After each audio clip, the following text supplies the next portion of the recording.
Welcome back. കുറച്ച് spicy ആയിട്ടുള്ളൊരു ചെമ്മീൻ തവ roast എങ്ങനെ ഉണ്ടാക്കുന്നതെന്ന് നോക്കിയാലോ. അപ്പോൾ വീഡിയോസൊക്കെ ഇഷ്ടമാവുകയാണെങ്കിൽ ഒന്ന് ലൈക്ക് ചെയ്ത് സബ്സ്ക്രൈബ് ചെയ്യണേ. അപ്പോൾ നമുക്ക് വേഗം തന്നെ റെസിപ്പിയിലോട്ട് പോവാം. അതിനായിട്ട് ഒരു ബൗളിലോട്ട് ഒരു 10-18 അല്ലി ചെറിയുള്ളി ചതച്ചതൊന്ന് ഇട്ട് കൊടുക്കാം. ഒരു 5-6 വെളുത്തുള്ളി ചതച്ചത്, 2 പച്ചമുളക്. പച്ചമുളകിൻ്റെ അളവ് നമ്മുടെ എരിവിനനുസരിച്ചിട്ട് കൂട്ടുകയോ കുറയ്ക്കുകയോ ചെയ്യാം. കുറച്ച് കറിവേപ്പില, 1 ടീസ്പൂൺ ഉപ്പ്, 1/2 ടീസ്പൂൺ മഞ്ഞൾപ്പൊടി, 1 ടീസ്പൂൺ മല്ലിപ്പൊടി, 2 ടീസ്പൂൺ മുളക് പൊടി. മുളക് പൊടി നമ്മുടെ എരിവിനനുസരിച്ച് ചേർത്താൽ മതി. 1/2 ടീസ്പൂൺ കുരുമുളക് പൊടി, 1/2 ടീസ്പൂൺ പെരിഞ്ജീരകപ്പൊടി, 1 ടേബിൾ സ്പൂൺ വെളിച്ചെണ്ണയും കൂടി ചേർത്ത് നമുക്കിത് കൈ വെച്ച് നന്നായിട്ടൊന്ന് മിക്സ് ചെയ്തെടുക്കാം.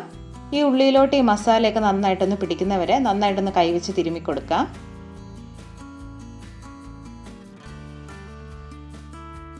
ഇനി ഇതിലോട്ട് നമ്മൾ ക്ലീൻ ചെയ്ത് മാറ്റി വെച്ചിരിക്കുന്ന ചെമ്മീൻ ചേർത്ത് കൊടുക്കാം.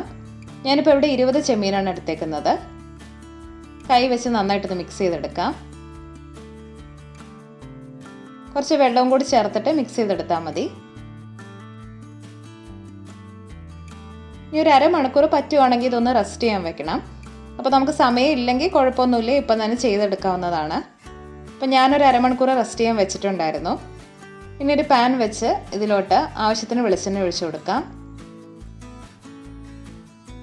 ഇതിലോട്ട് നമ്മൾ മുന്നേ മസാല പുരട്ടി വെച്ചേക്കുന്ന കൊഞ്ച് ചേർത്ത് നന്നായിട്ടൊന്ന് മിക്സ് ചെയ്തെടുക്കാം.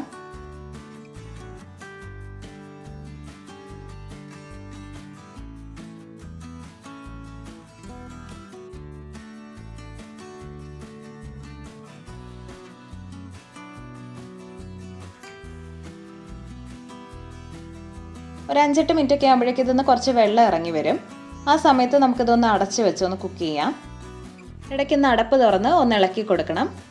ഒരു 10-15 മിനിറ്റൊക്കെ ആകുമ്പോഴേക്കും ചെമ്മീനിൽ വെള്ളമൊക്കെ വറ്റി നല്ല ഡ്രൈ ആയിട്ട് കിട്ടും. അപ്പോൾ നന്നായിട്ടൊന്ന് മിക്സ് ചെയ്ത് നമുക്കിതൊന്ന് തുറന്ന് വെച്ചൊന്ന് കുക്ക് ചെയ്തെടുക്കാം. ഇപ്പോൾ നന്നായിട്ട് ഡ്രൈ ആയിട്ട് വന്നിട്ടുണ്ട്. അപ്പോൾ മസാലയൊക്കെ ചെമ്മീനിലോട്ടൊക്കെ പിടിച്ച് നല്ല ഡ്രൈ ആയിട്ട് തന്നെ കിട്ടിയിട്ടുണ്ട്. അപ്പോൾ നമ്മുടെ പ്രോൺസ് തവ റോസ്റ്റ് റെഡി ആയിട്ടുണ്ട്. അപ്പോൾ ഇത് കുറച്ച് സ്പൈസി ആയിട്ടുള്ള ഡിഷാണ്. അപ്പോൾ എല്ലാവരും ഒന്ന് ട്രൈ ചെയ്ത് നോക്കണം. ചപ്പാത്തിയുടെ കൂടെയും പുട്ടിൻ്റെ കൂടെയും ചോറിൻ്റെ കൂടെയൊക്കെ നല്ല ടേസ്റ്റാണ്.